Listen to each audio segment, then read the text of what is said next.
Hello and welcome to Straightforward, Levant TV's weekly show, shedding light on stories and events that matter in the Middle East, where most of the times things are said in shades of grey. For that reason, the show is called Straightforward, a platform for debate where all views are welcome, and even more, a platform for researchers, analysts, academics and policy experts, not only to argue, but to tell us of their significant findings on Middle East issues. Very recently, we saw the unsurprising resignation in Egypt, that of Prime Minister Hazem al-Biblawi and his government, of course. Following that came strict military control over mosques to make sure Friday sermons do not enhance dissent. We also saw a court ban on Hamas and freezing its assets in the country. With me today in the studio is Dr. Muhammad Ghanem, political activist from the Muslim Brotherhood. Welcome to the show. And Mr. Omar Ismail, political analyst and member of the Labour Party in the UK. Thank you very much for joining us as well at Levant TV studios in London. Also joining us over the phone is Nirvana Mahmood, commentator and blogger, also part of the BBC's 100 Women debate, which took place in October last year. Welcome on Straightforward. And before we start our very direct discussion today, let's take a look at this special report on recent happenings in Egypt. Hazem al-Biblawi's sudden resignation as Egypt's Prime Minister did not only take Egypt by surprise, but apparently even some of his ministers as well, according to some reports floating around. Minister of Higher Education Hossein Issa, for example, told Foreign Policy that he knew about it when Biblawi started speaking. Yet in another interview, he swore he had no idea why the resignation took place. On the 25th of February, former National Democratic Party member Ibrahim Mahlab was formally tapped as Biblawi's successor. While seen as a capable man, detractors made allegations of corruption, while others pointed out his NDP background. But for many, being a member of the notorious Gamal Mubarak-led Policies Committee was a bad signal of Egypt moving backwards. For supporters of the Brotherhood and Morsi, Biblawi was seen as the man who helmed a government that oversaw the most brutal crackdown in Egypt's history. For many of the pro-January 2011 revolution crowd, especially the young, Biblawi's government was seen as either green-lighting a slide into a police state and the restoration of an evolved version of the Mubarak era. New PM Mahlab stated he will focus on security, defeating terrorism, investments, the strikes and worker demands. That's mostly it for the Prime Minister, but who's going to be president? Everyone knows that the next president will face a considerable amount of serious problems. A deteriorating economy, energy crises, internal and external debts, and worst of all, a population exhausted from 3 years of revolution with hardly any hope and looking for a saviour. Some expect him to fail, some hope he will succeed, and some will work to overthrow him. It is all speculation, but one fact stands clear. Many analysts make it clear that no one in Egypt, not even the military establishment, can take on the responsibility alone and solve all the aforementioned problems. This is why my answer was that it matters not who. Whether it is Field Marshal Abdel Fattah al-Sisi or any other figure, the following questions arise.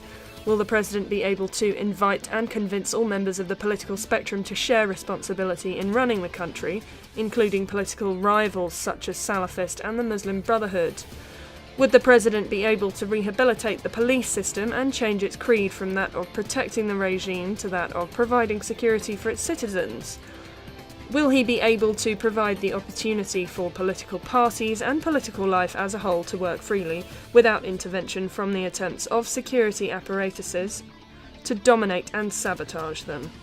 The formula may seem like a dream, but according to some analysts, it is the most realistic one if the active political actors want to avoid colliding and crashing the Egyptian state into the wall of economic crisis, terrorism, and regional and international wills opposing the interests of Egypt.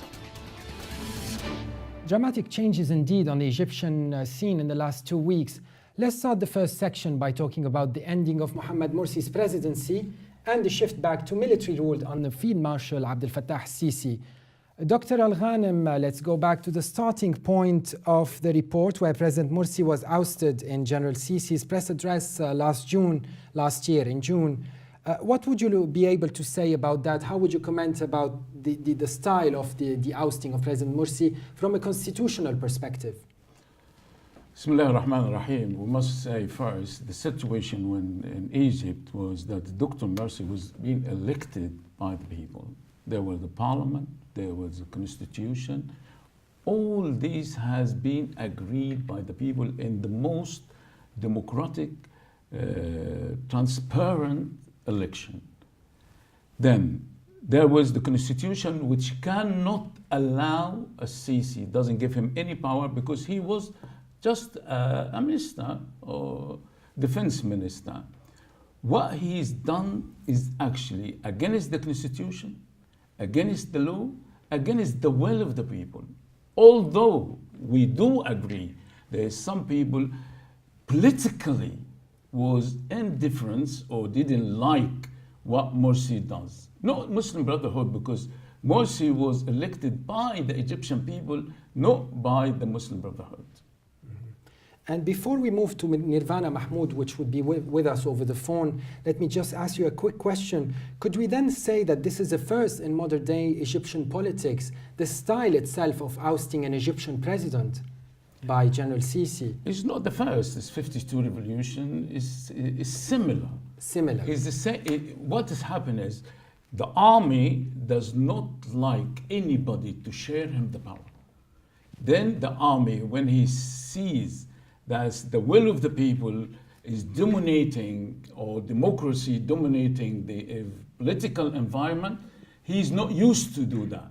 That's why he planned, and I think, I will say, the army with the gangster from the police force, they got together to plan the counter-revolution from day one, from 25th of January. I found that's a little bit rich, because the history of the Muslim Brotherhood throughout the revolution, if one can call it the revolution, from 1952 until now, and until the 30th of June, you were quite happy to actually share the same bed with the army that you now denounce. And I'll give you an examples. There are many. During Sadat's time, it was accepted that the Muslim Brotherhood would play a role in the political life of Egypt. During Mubarak time, again, he's an army person, and as you said, the army is quite jealous, or that's what you're referring to, of sharing powers with anybody else. But you were quite happy to work with them, even as recent as prior to the election of Morsi. You struck deals with Tantawi, who was a field marshal of the army at that time. So I don't accept your argument. Your argument is actually contrived. It is not correct, and it's designed to mislead and confuse people.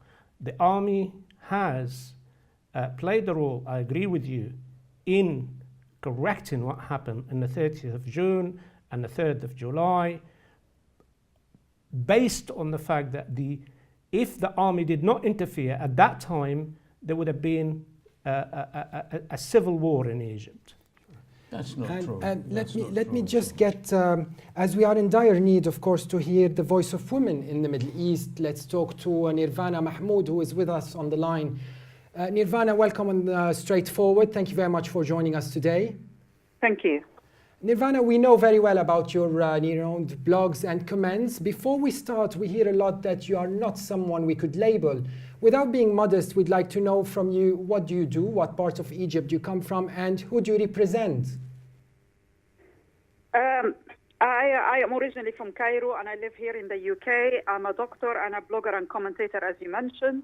I don't represent anybody. I'm trying to reflect about what's going on and try to relay the voice of the youth of Egypt who feel marginalized at the moment.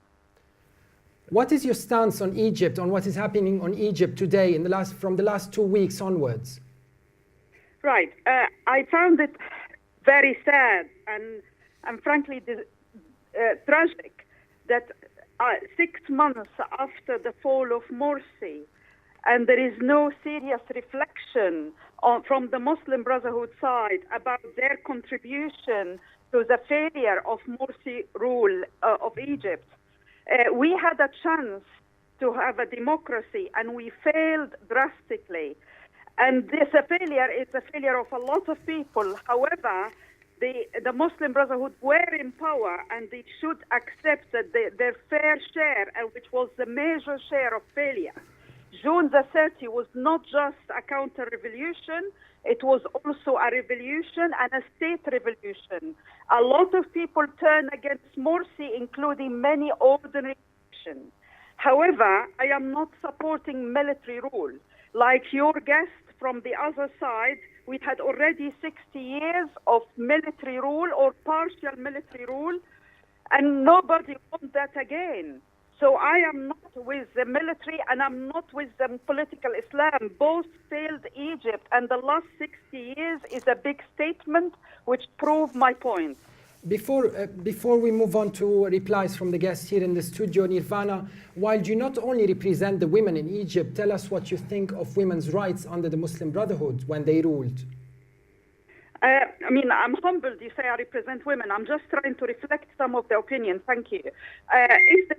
We're talking about the Muslim Brotherhood rule. We have to admit that they didn't improve the stance of women in Egypt.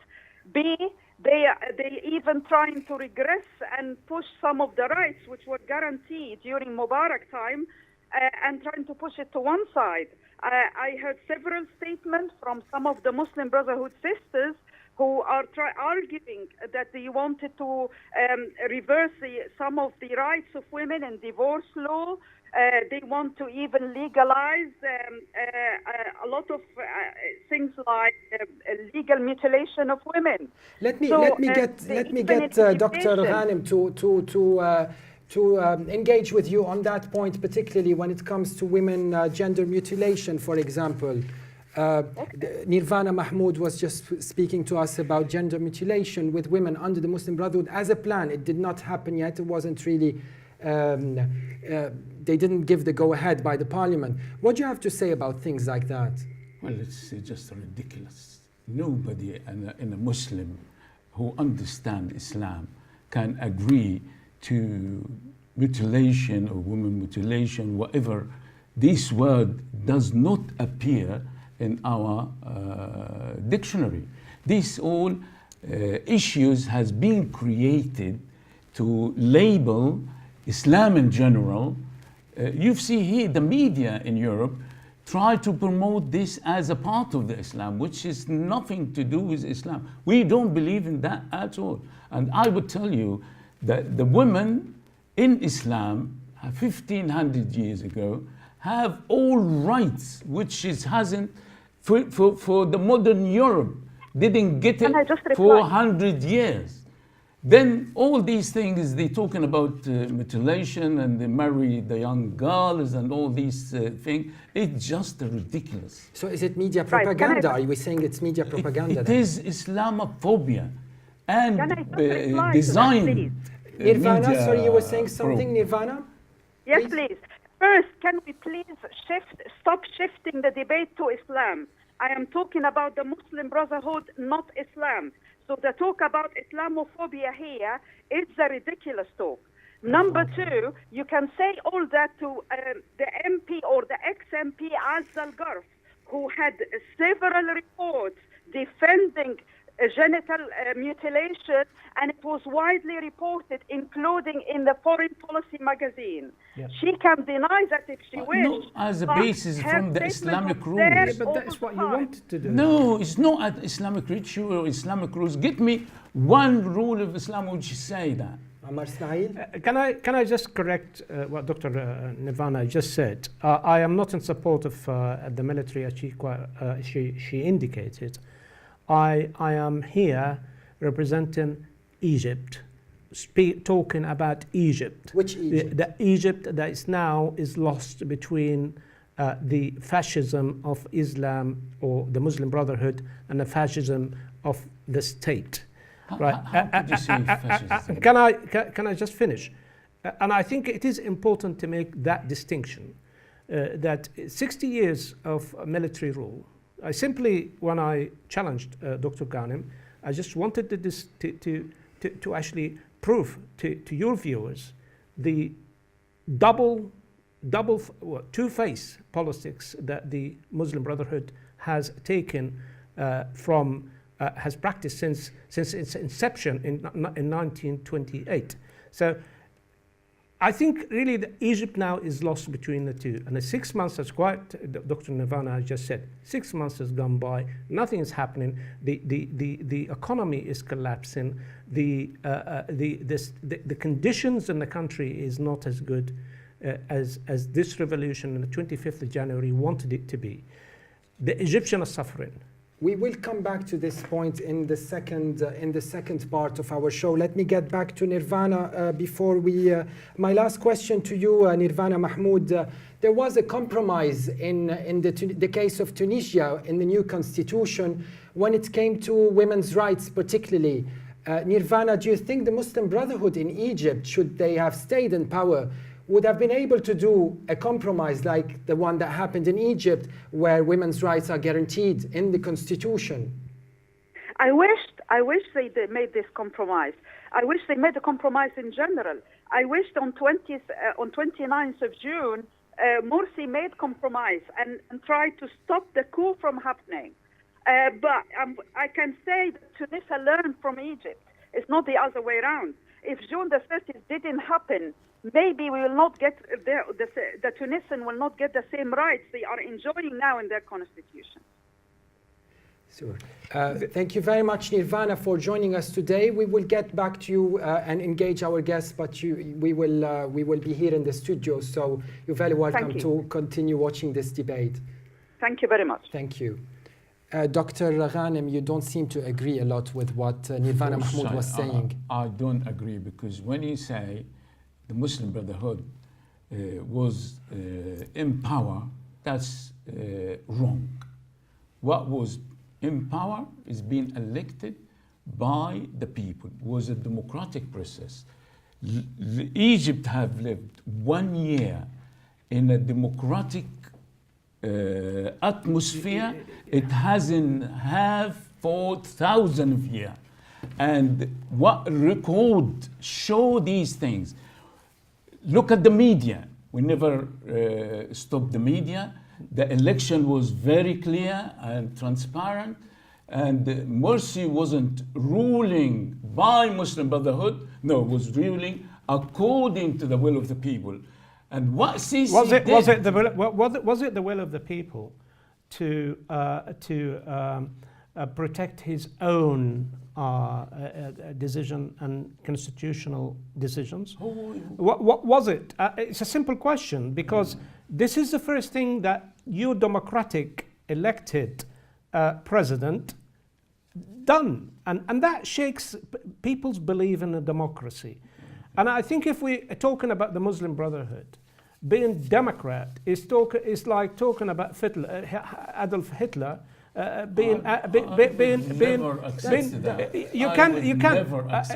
can.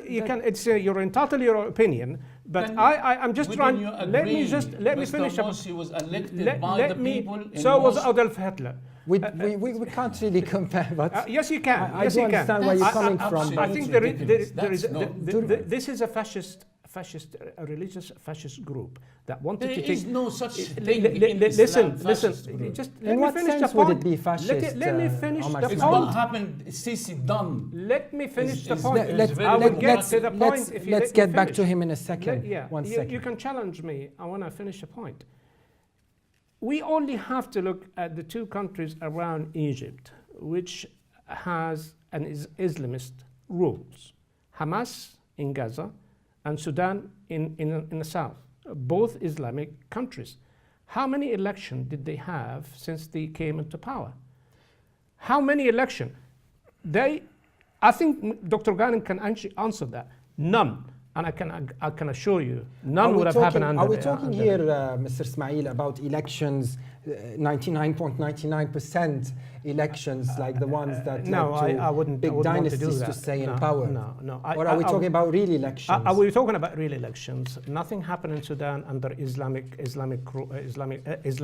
government, and nothing happened in Hamas. Hamas came in 2005, and it still has not held an election under its own constitution. And that is an Islamist system, and exactly the same, has the same ideology, the same thinking of the Muslim Brotherhood.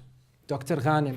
Well, I wouldn't compare Hamas and Sudan and Egypt because they're all completely different. What I'm asking you, when Morsi came, was elected by the people in the most transparent and clear election or not?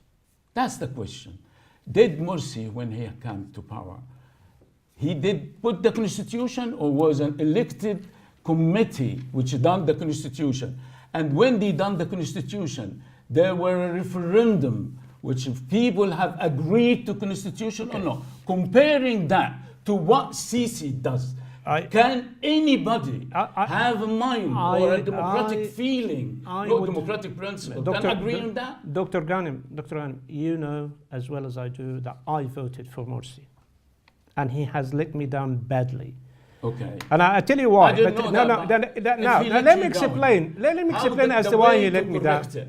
By what the Sisi done? Well, any length of time, waiting to correct it for 4 years, there wouldn't have been any democracy. The whole ideology of the Muslim Brotherhood is actually built on obedience, not democracy.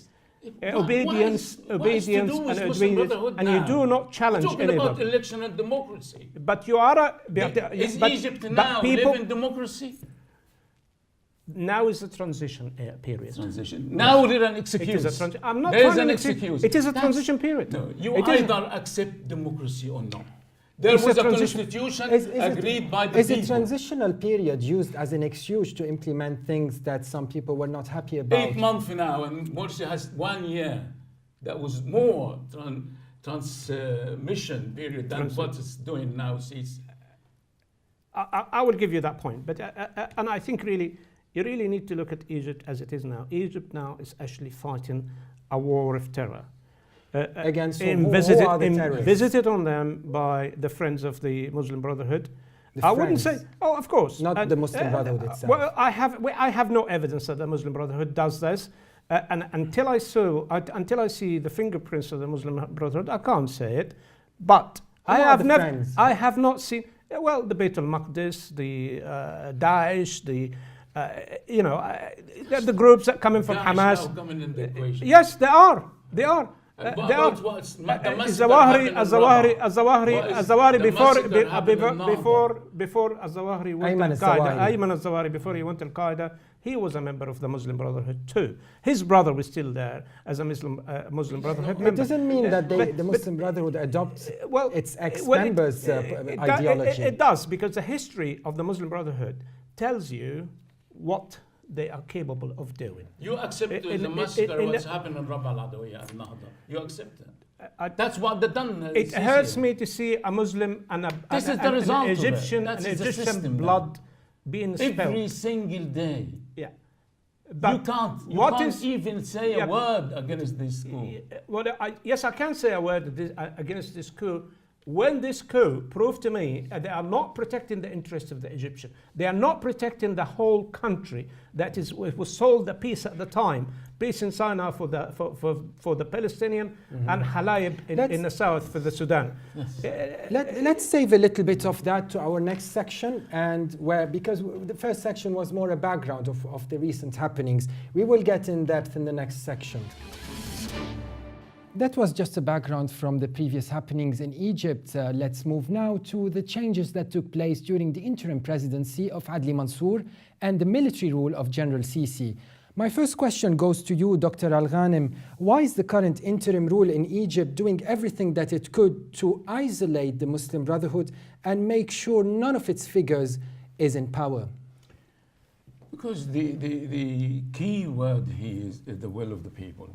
When the people elected their representative and they making them accountable for their action. The army or the Sisi, what he want to do is to ignore that completely in order to carry on the policy they used to do whatever they like without any accountability. And the Sisi, when he did his coup and with the gangster, his gangster, Who's the gangster? Who's the gangster? The gangster is the police force, some of the judges, and the media. The judges? Yes. The juristic system has been bought by loyalty to the army. Somehow, we've seen it. There is an evidence. It's clearly. Is this not an extreme statement, Dr. Ghanem? It's not an towards the extreme. judiciary in When you Egypt? see somebody like a Zend, who is the head of the juristic club, saying, if we know that the Muslim Brotherhood will come out of an election, free election, we would have never guaranteed the election, or whatever the word they do in the election. This is very clear. You can see it today by how the judges behave when they give a child 5 years in prison. When they take a girl. What child? You mean a child from the Muslim Brotherhood? It's not just the Muslim Brotherhood. Anybody against the code. Anybody has to say his own word. The whole system today is against him. Not because this what the people wish, because the people carrying gun, the gangster carrying the gun, trying to force people in this situation to bow to the army and the gangster from the police and the army and the media. I take it you're saying here very blatantly that the judiciary body in Egypt is completely corrupt. It's not all of it. Not all but there is a plan. They put some of it in the head of the juristic system, and those are the people who are corrupting the whole body of the jurisdiction. A plan by the military, I take it. By the military, yes. What evidence do you have to support these outlandish claims? The whole, are you telling me the whole justice system in Egypt is corrupt? Is that what you're saying? What is or is happening? it just a prelude to Look, what to maybe Mr. Morsi getting a 20 or 30 years? Simple. Just or getting between executed. The entity as a whole and member of those judges. Zend, for example, the head of the court at the moment, which they pass punishment. This is not evidence, my friend. I've known you for a very long time, Dr. Ghanem, and you are a respectable man. And when you make a claim, such as this, you must produce evidence. Think and believe it is your own, not evidence. Yeah, a very, very simple one. Look at Morsi and all the parliament before the previous parliament, now in the prison. And the judges allow them to do so. To be in the prison, to be accused, and to be ready for punishment. Okay. That's a jungle. That's no constitution in the world. Moving to you, Mr. Omar Ismail, my second question. Are figures from the Muslim Brotherhood leadership considered incapable, not in general, but incapable of dealing with the pressures of the shift in Egyptian politics that they are expected to achieve when they had their chance? We hear a lot worldwide that they might be not bad, but they are politically incapable. Sometimes they are very good at things, but not in all things, not at all things. Tell us more. I think really for someone who, as you know, I don't live in Egypt now, but I have a huge number of friends and families. I do visit Egypt quite regularly. And I did visit Egypt during Morsi's time, and I did visit Egypt recently as well. And I think there are differences, and tangible differences that you can feel. Yes, I agree with you that at the time when Morsi took office, the Muslim Brotherhood had a huge curve of learning, and learning something basic. They didn't have their chance to learn. No, because they were busy trying to dominate, or at least trying to pretend to be a democrat and dominate the essence of government, control every bit of the government, of the state. For example? To make it Muslim Brotherhood. It was a question of not what you know, it is a question of who you know. It wasn't about capability and qualification, it's about loyalty and obedience. to the corporate leadership. state, basically. It is the corporate state that they would started attacking. They came in, and I believe the message, because I thought, after 80 years in the wilderness, here is your chance. I'm willing to give my vote to you. So when I give you my vote, I expect you to respect that vote. It's a two-way thing. If the people of Egypt have given you the vote, you have to respect that vote as well and deliver in what you promise that you're going to deliver. Not contrive problems after problems after problems, and then starting blaming what they name or call as a deep state. I don't know what that means, deep state, but they're trying to give the illusion that what's happening, actually, they are not in control. Then my answer, or at least my point then would be, is if you are not in control and you're elected to be in control and you can't control the government, then you're not good enough to rule Egypt. That brings us back to my word, their capability, their political capability. But you mentioned something else which relates to credibility in terms of trusting the people who voted for them. They need to maintain that level of trust between the two. They couldn't. They failed to do so? They failed to do so miserably. Not even with their supporters? Supporters, well, let's look at the supporters, first of all. The supporters are a pool of people who are economically in dire need. In dire need of what? In dire need of services, whatever that is. 60% of the Egyptians live beneath the poverty line. Dr. Ghanem, what do you have to say about that? I respect capability, credibility, whatever you say. I am saying and claiming there is no other way to prove that, but through democratic process. We had the democratic process. We respect the democratic process. The Egyptian people have voted for people they trust, and they are capable of punishing them politically. That's the game the whole humanity learn up to date. There is no other way. But coming from the military by the gun, suppressing the process, the democratic process, and killing people, the massacre of Rabaa, killing people, detaining people. Today or yesterday was the Women's Day. What's happening in Egypt in the Matar, the airport, detaining 150 women coming to Gaza, going to visit Gaza, and they treat them very badly. Is that democracy? Not quite we sure also knew, of course, of the Morsi, under Morsi, and that's one of his charges, of course, now at court. It's oppressing protesters as well, like you said, using guns and crimes as well. So that's an illusion. That's an excuse. It never happened. It never happened. You're saying it never happened. If it happened, yes. If somebody claimed that, wouldn't Mr. Morsi's so it's only allegations. It's allegation, and the responsibility for the army and the police force, not for the Morsi. But what happened? You know, today, look at the statistic.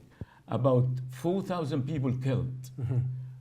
About more than 20,000 people detained and being killed slowly by denying them the medical attention, denying a human Is this under the interim government?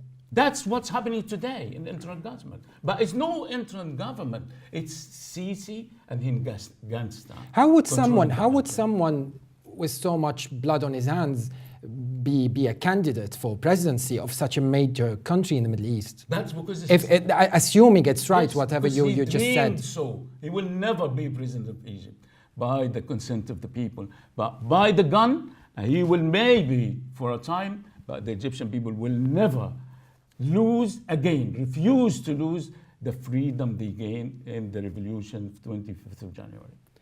Dr. Al-Ghanem, do you think the alienation or isolation of the Muslim Brotherhood has to do with protecting minority rights in Egypt, including the rights of the Copts? We've seen worrisome attacks on places of worship in Egypt and in Cairo, in Iskandariya and around the country, churches namely, to be very straightforward. What do you have to say about that? Yeah. for Christian or Muslim. They never attack each other. The whole game by the government, by the dictatorship, by the army and the police force in order divide to rule policy. To fuel tensions. To get their support. That's it. That's the game. Since Nasser, he's created that game and is still playing until today. How many churches were burned since Nasser until the 25th of January? No, but look at the church. How many? Tell us some facts. Well, no, I don't know, because Dr. Ghanem has just made a statement. You've seen it is the army, it is the state, it is the government, yes, it is the police, it is. And it is never their fault. You've seen it's never their Tahrir fault. Square, the whole world has seen. Christian and Muslim. Yeah. You were not part of this. Yeah, you were not part each of this. other. You But were the actually whole world denied seen. entrance to the Tahrir But I am Square an Egyptian. on the 25th I of have January. friend from You the were Christian. kicked out, and your leadership have told your youth and told you and told the entire movement not to get involved.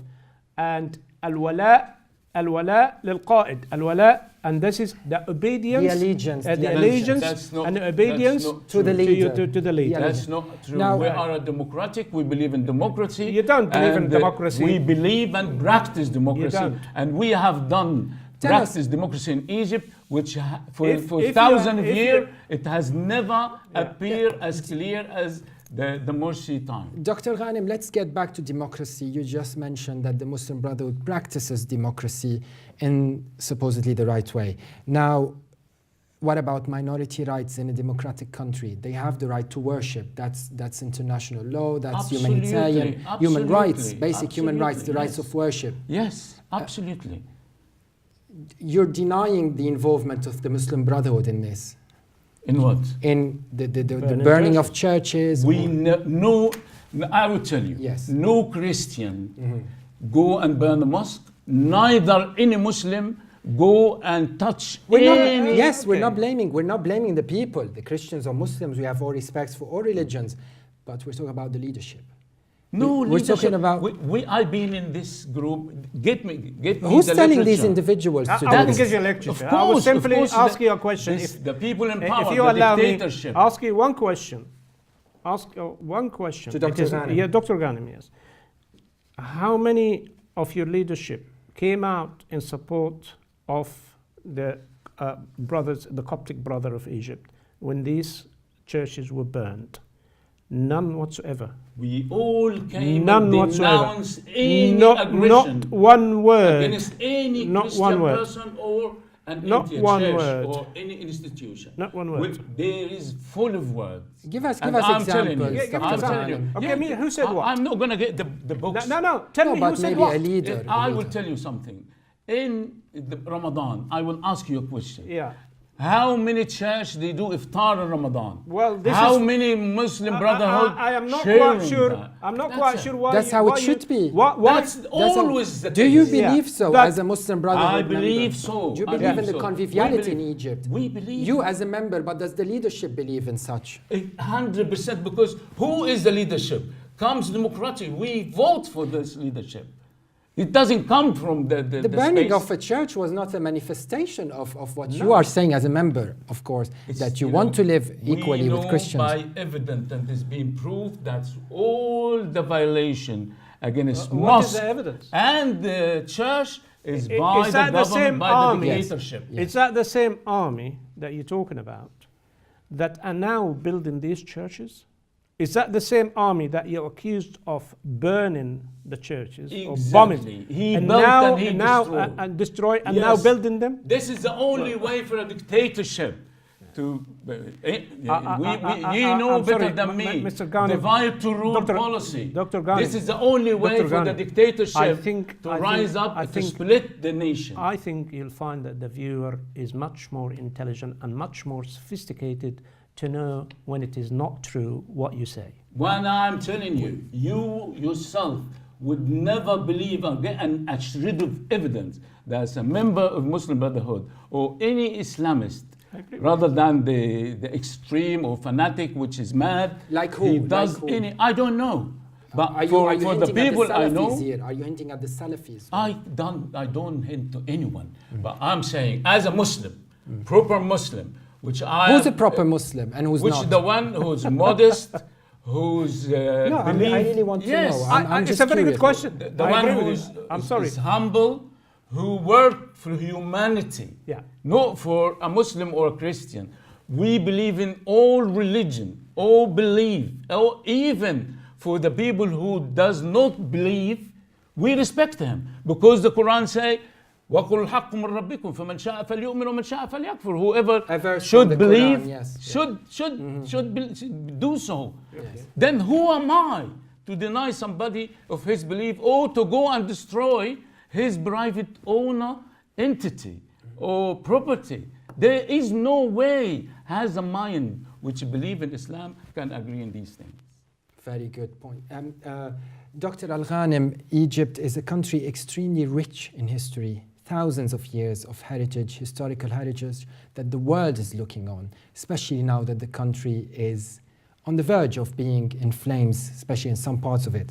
Now, even in its modern history, we've seen, for example, the big movie industry that employs a lot of Egyptian people, especially the youth, the creative youth, women and men equally.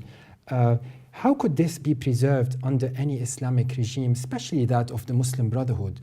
We've heard and read a lot about censorship that will go even backwards and dig the archives, whatever is on Egyptian television, and ban it. It's all propaganda. Propaganda from whom? Islam fraud Right. of democracy. Please don't keep talking about Islam. We're talking about Muslim Brotherhood. Yeah, but what we No, you're talking we about believe in Muslim. You're Islam. an ideology. Maybe just a background. Okay. I am Muslim Brotherhood, believe in what? Believe in Islam. Our reference is the Quran and Sunnah, which is the main reference for Islam. Yes. That doesn't mean we all copy with each other. That Islam allow diversity if understanding the text.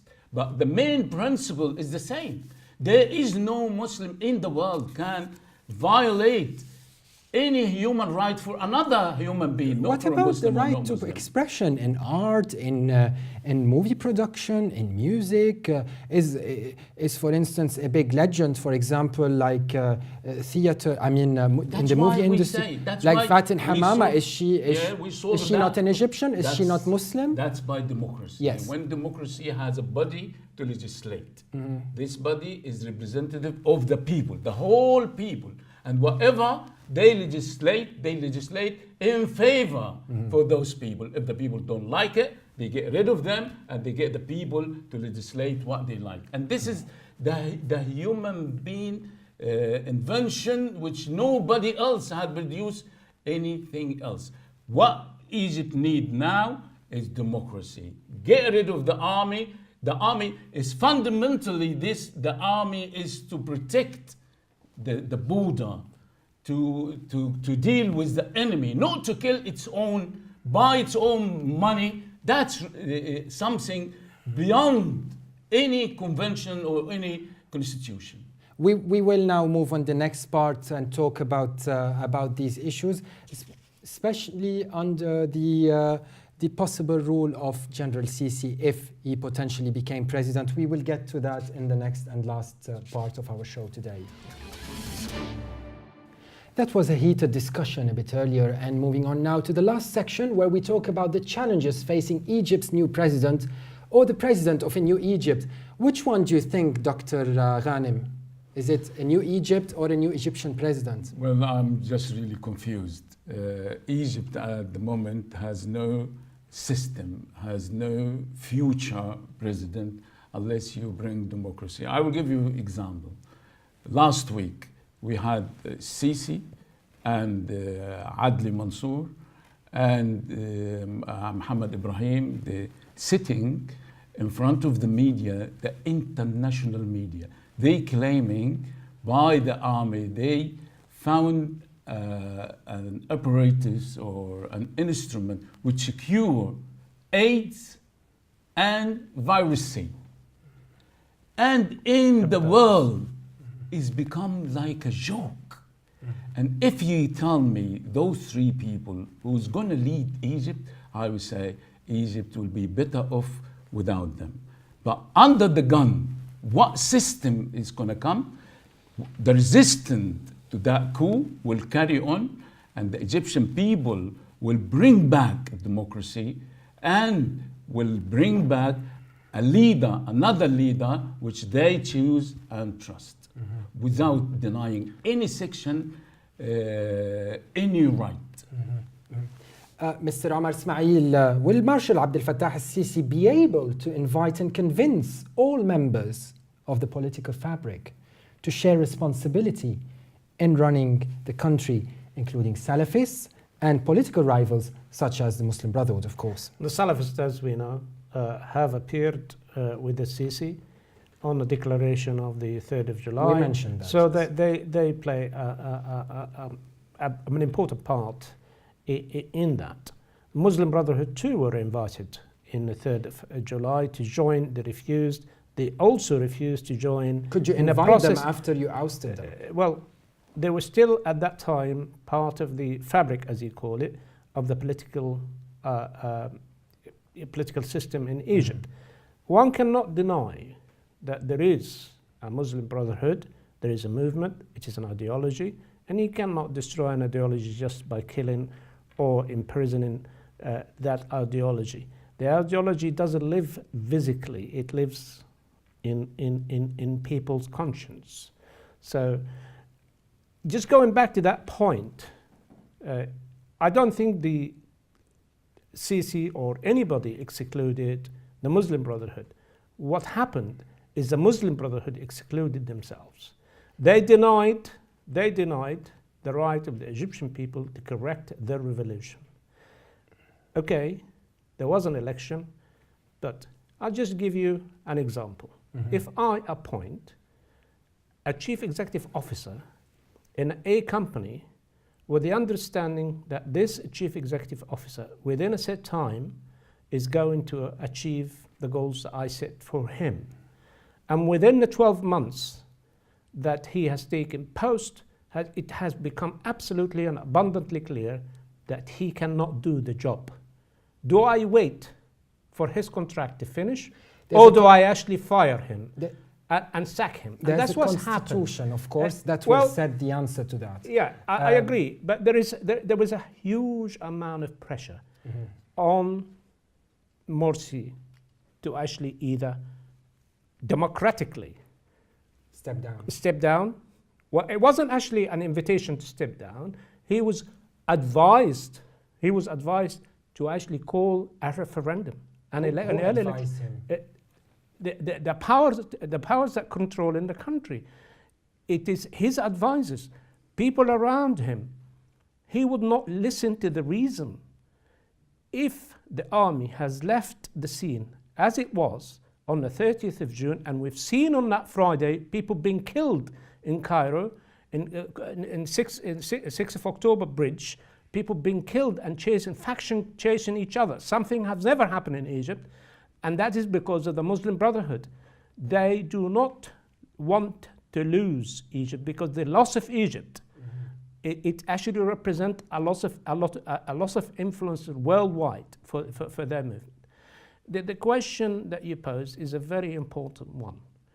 Do the Egyptians now want the Muslim Brotherhood when there is a general feeling that their hand is smothered with the Egyptian blood?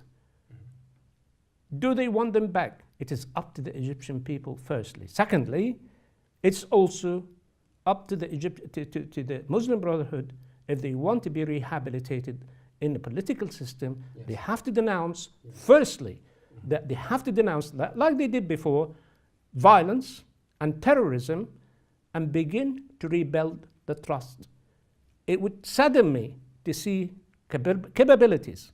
And I'm not talking about my age or Dr. Ghanem's age. I'm talking about the young generation. You've had your time, you failed, give the opportunity to the young people to rehabilitate the movement, become a political movement again without the religion. With that, you can use your own objective that has been drawn from the teaching of Islam. You're just assuming that he's a terrorist now, somehow. I am not assuming he's a terrorist. Are you asserting? No. Okay, sorry. And I'm saying I have not heard the Muslim Brotherhood or any of the leadership, whether they are in prison, outside the country, inside the country, denouncing what's happening in the name of Islam, in the name of the movement. And that is very dangerous. Is it because they don't have a platform maybe in the media as But that is not an excuse to kill Egyptian. You cannot, two wrongs don't make a right. If Dr. Ghanem is complaining about people being killed in Rab al-Adawiyya and al-Nahda, it is equally wrong to subject the Egyptian to this level of terrorism. Dr. Ghanem, would the president, if he became president, al-Sisi, be able to rehabilitate the police system and change its creed from that of protecting the regime to that of providing security for the Egyptian citizens? Well, I can't say Sisi is capable of anything. There is no history of him for any qualification in political or in experience. This man has dreamed to be a president of Egypt, and he will kill half of the Egyptian people to be a president of Egypt. When Dr. Omar is talking about killing, who's killing? The only one who kills is the Sisi and his gangster. I will come back to the real thing. In 30th of July, Sisi and his gangster has derailed the democratic process in Egypt. There is no other way. There is no future for Egypt. Sisi did that derail, not for the Egyptian people, what for his about own. the people in the streets, Dr. Ghanem, who wanted him to step down? I'm talking about the ones who wanted him to step down prior to June. Millions, of course. Of course, we accept that. But that was political. That wasn't within the political sphere. No, that was but in a political. democracy which you encourage. Democracy, yes. And You if we listen to come the to the people. details, Yes. Morsi accept that. But he said, let us do the parliament first. Then we do. Not the politically, whatever it is. He they did would not say, accept he said we'll do a referendum, an early election, but after the parliament. Contrasting At least views we then, have we have He hasn't done that. Sisi He has lied. actually refused. Well, Sisi breathed lies. He lied. He appointed 3 witnesses, and the 3 witnesses say Sisi lies. He lies every day. Everything he said. I'm not quite sure who tells the truth here. According to you, nobody is capable. Excuse, just let me just finish the point, please. According to you, there is nobody capable of telling the truth in Egypt. There is a country that's been ruled by terrorists and gangsters, according to you. A country that is ruled by a gangster called the Sisi. He's killing the Egyptian people. He's prepared to kill half of the Egyptian people to become a president. I found that a little bit demeaning to the viewer. That's what's happening? No, that is what's happening in your mind, Dr. Ghanem. That's what happened in Dr. Ghanem. Dr. Ghanem, when Ban Ki-moon denounces what's happened in Egypt as terrorism, that is very significant move. Could he be under pressure? Under pressure from whom? Ban Ki-moon. From whom? This is an independent man, represent the highest organization, international organization, well-respected organization in the world. What do you have to say, Dr. Ghanem? What did Ban Ki-moon say? I never heard him say You didn't hear terrorist what organization. They refuse. That's the Muslim Brotherhood, a terrorist organization. British government refused. I'm not quite sure where you get your information from. But you can visit. European counselor has described what's happened in Egypt. I'm glad that you're out of. Let's get back order. to the subject of this section, of course. But President Morsi might be in power or might not. Let's go back to President Sisi. If he was in power, will he be able to provide the opportunity for political parties and political life as a whole to work freely without intervention from the attempts of security apparatuses to dominate and sabotage them? He would never be able to, because he came to kill democracy. Then he cannot. Why would he kill democracy? Because that was elected president. There was the referendum for the constitution. There was a parliament elected by the people. He killed all that and lied as he breathed. He would make 3 witnesses that he warned the president. The 3 witnesses, a prominent Egyptian figure, they said he lies. Then how do you expect from a liar, a killer, a thief to lead Egypt? That could not happen.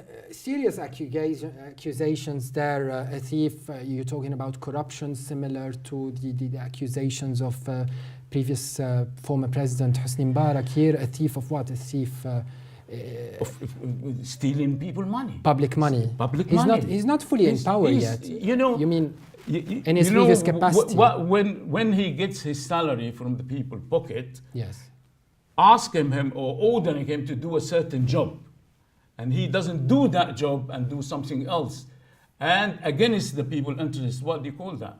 It's a stealing. Is a failing people of failing to do what he promised people to do, failing the constitution, failing the law, failing the principle by killing people and burning their bodies. What Egypt witnesses in that period, 8 months, never been in the recent history of human being. This man I could see as to why the Muslim Brotherhood would not be part. Elaborate? Yeah, I'll tell you why. Because and I would just refer at what the good doctor said earlier on, and that it's time for the Muslim Brotherhood, I'm paraphrasing here, to admit their mistake, to admit what they've done wrong, and let's turn the page and start afresh. And afresh, by the way, isn't going to be the thinking of Dr. Ghanem or people within that level of the Muslim Brotherhood. Muslim Brotherhood has to look inside itself, admit what they did as a mistake, learn from the mistake, learn what the Egyptian in general want, not what the Muslim Brotherhood want, and then lead them to it. When did the political party admit of mistakes in modern history in Egypt? Yeah. When did they admit? But we're not. The Muslim Brotherhood isn't a political party. They have a political arm. It's called Al-Hurriya wal-Adala, the Freedom and Justice Party. But as a president, you expect him to admit as a former president? But yes, of course I do. Does al-Sisi admit of his previous mistakes? The admission doesn't have to be, yes, I've done something wrong, but at least start moderating your language and start looking and learn from your mistakes. That is what makes a good politician. It makes it here. Yes, when people make mistakes in this country, they admit and say sorry. And it is time. In this country, in the UK. Yes. We can't compare. Why not? Because the political context is different. The political culture. I'm sorry, but the same context that you're talking about is a democracy. True, and if it is we're talking about democracy, then it is the right of people to know when a mistake has been made against them. And there was a mistake made against them. The Muslim Brotherhood didn't deliver what they promised to deliver. Or be it their political arm did not deliver what the Egyptian wanted. We see this in the West as well, where they don't deliver what they promise. We've seen it in the States, we've seen it in Europe, we've seen it in Germany. And this is what I will allow you a latitude here, because when you don't deliver in a country that is in a magnitude of Britain or the United States, as you mentioned, it isn't the same in Egypt, because Egypt and dire straight. It needs its economy to pick up. It needs the tourists to come back. It needs their health service. It needs the education service. It needs transport. The problems are endless, and the Muslim Brotherhood have added to it. As a show, very quickly, Dr. Ghanem, as the show is coming to an end, very quickly. Political mistake, which has already happened. We all agreed as Muslim Brotherhood and the Alliance, there is a mistake. And there is a difference between, is that the mistake, an excuse for what's happening, And if you want the solution today, how are you going to reconcile the killing of Yes. 40,000 people, Difficult, very 20,000 people being detained? From both sides, perhaps, it's difficult to reconcile. It's not both sides. We accept the liability and we said we done a mistake. With everybody, we're human, we do mistake. But is that an excuse to what Sisi done? Nobody can accept that. Totally understand where you're coming from, but as our show is coming to an end tonight, I would like to ask a question for both of you, starting with you, Dr. Ghanem. What is the best scenario for Egypt today? General Sisi, very briefly, or not General Sisi, very briefly, if you can tell us. What is the No best way, General Sisi, no way anybody as a person. We beyond that personality, we need democracy back. We have to put the wagon and the rail again and proceed democracy again. Thank you. Mr. Omar Ismail from the Labour Party also maybe give us a hint of what they think about that. Well, the Labour Party, and I do briefly. not profess that I speak on behalf of the Labour Party. The Labour Party, as it is at the moment, is still in the shadow government, and that you know, it looks like the Labour Party would win the next general election. Very optimistic. Very optimistic, of course. But I think the direction now is for formulating a new policy towards Egypt. There are a huge amount of work has been done through a number of organizations, including mine, the Egyptian UK, and other organizations involved with the Labour Party, and also the people from the government trying to change the policy towards Egypt.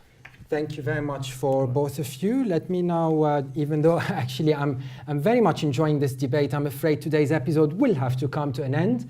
I'd like to thank all of you once again for participating. We learned from Nirvana Mahmoud, who joined us over the telephone previously, about the violations that she saw under the Muslim Brotherhood. However, she said as well that she's not for a military rule. She refuses to be labeled, of course, when it comes to politics in Egypt. And Mr. Omar Ismail from the Labour Party in the UK told us about the violations as well of the Muslim Brotherhood, and he believes there is no democracy possible under the Muslim Brotherhood, and the way they relate their policies to Islam is sort of rejected by Mr. Ismail. And Dr. Al-Ghanem also from the Muslim Brotherhood refuses to any idea or any potential chance even that President General Sisi will take power, because he believes it defeats the democracy, the foundations of on which the Muslim Brotherhood is based. Thank you very much again for joining us today, and we should hope to see you again soon. Absolutely. And thanks for watching us, and if for more updates, please visit Levant TV. Thanks for watching Straightforward, and bye for now.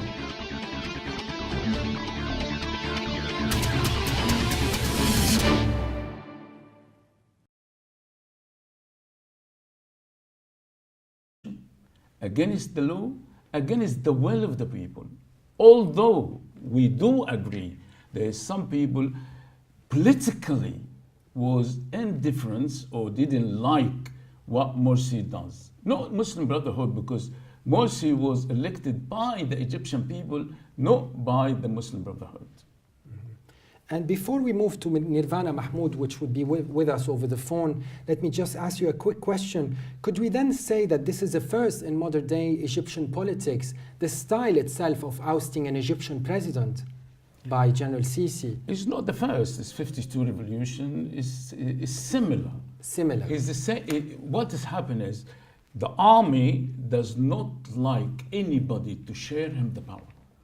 Then the army, when he sees that the will of the people is dominating, or democracy dominating the political environment, he's not used to do that.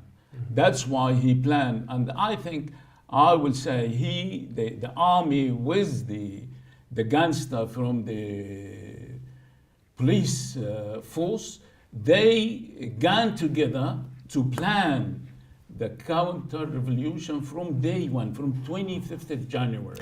I found that's a little bit rich, because the history of the Muslim Brotherhood throughout the revolution, if one can call it the revolution, from 1952 until now, and until the 30th of June, you were quite happy to actually share the same bed with the army that you now denounce. And I'll give you an examples. There are many. During Sadat's time, it was accepted that the Muslim Brotherhood would play a role in the political life of Egypt. During Mubarak time, again, he's an army person, and as you said, the army is quite jealous, or that's what you're referring to, of sharing powers with anybody else. But you were quite happy to work with them, even as recent as prior to the election of Morsi. You struck deals with Tantawi, who was a field marshal of the army at that time. So I don't accept your argument. Your argument is actually contrived. It is not correct, and it's designed to mislead and confuse people. The army has played a role, I agree with you, in correcting what happened on the 30th of June and the 3rd of July, based on the fact that if the army did not interfere at that time, there would have been a civil war in Egypt. That's not true. And let me just get, as we are in dire need, of course, to hear the voice of women in the Middle East. Let's talk to Nirvana Mahmoud, who is with us on the line. Nirvana, welcome on Straightforward. Thank you very much for joining us today. Thank you. Nirvana, we know very well about your renowned blogs and comments. Before we start, we hear a lot that you are not someone we could label. Without being modest, we'd like to know from you, what do you do, what part of Egypt you come from, and who do you represent? I am originally from Cairo, and I live here in the UK. I'm a doctor and a blogger and commentator, as you mentioned. I don't represent anybody. I'm trying to reflect about what's going on and try to relay the voice of the youth of Egypt.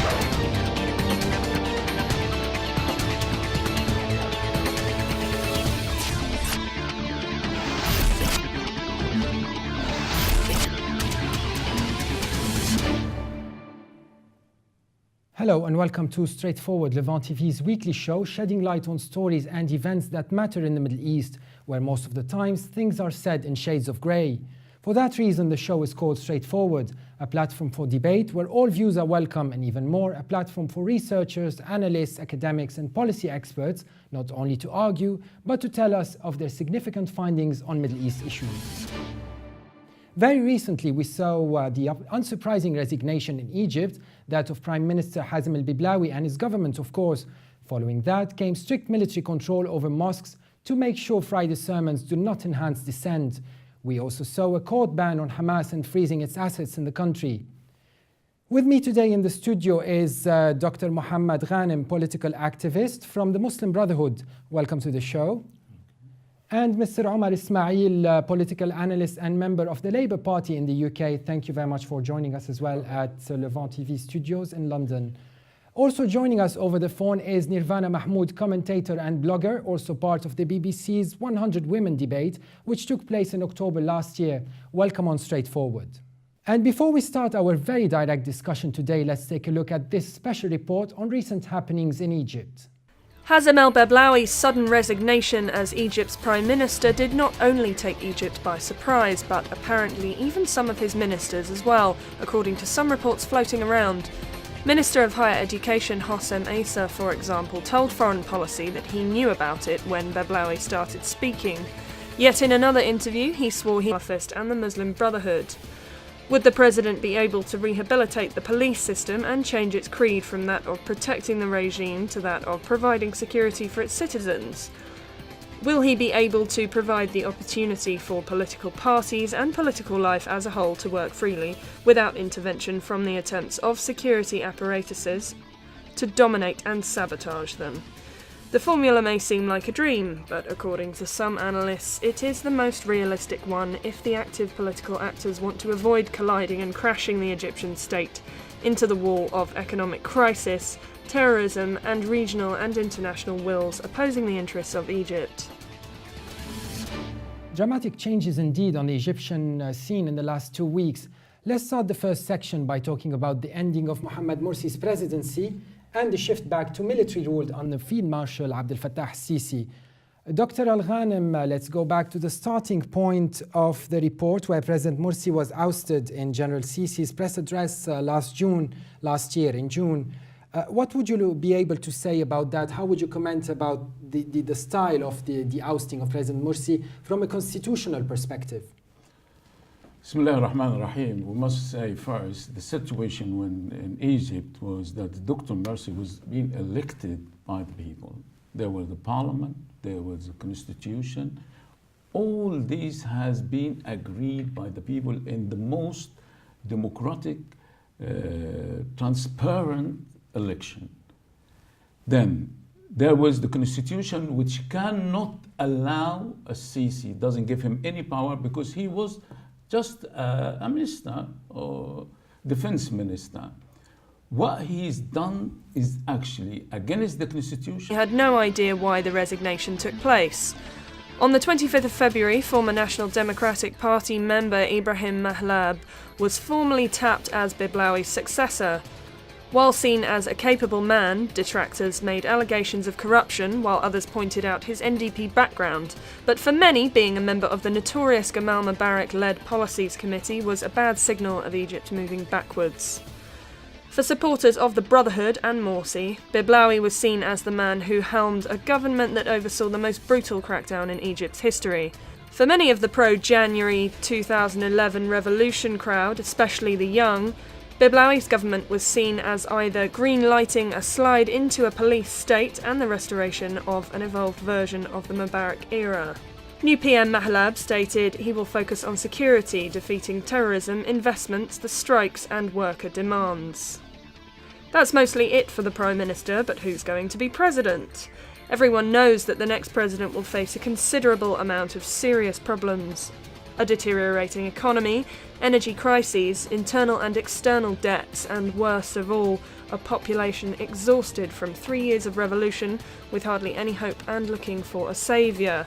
Some expect him to fail, some hope he will succeed, and some will work to overthrow him. It is all speculation, but one fact stands clear. Many analysts make it clear that no one in Egypt, not even the military establishment, can take on the responsibility alone and solve all the aforementioned problems. This is why my answer was that it matters not who. Whether it is Field Marshal Abdel Fattah al-Sisi or any other figure, the following questions arise. Will the President be able to invite and convince all members of the political spectrum to share responsibility in running the country, including political rivals such as Saudi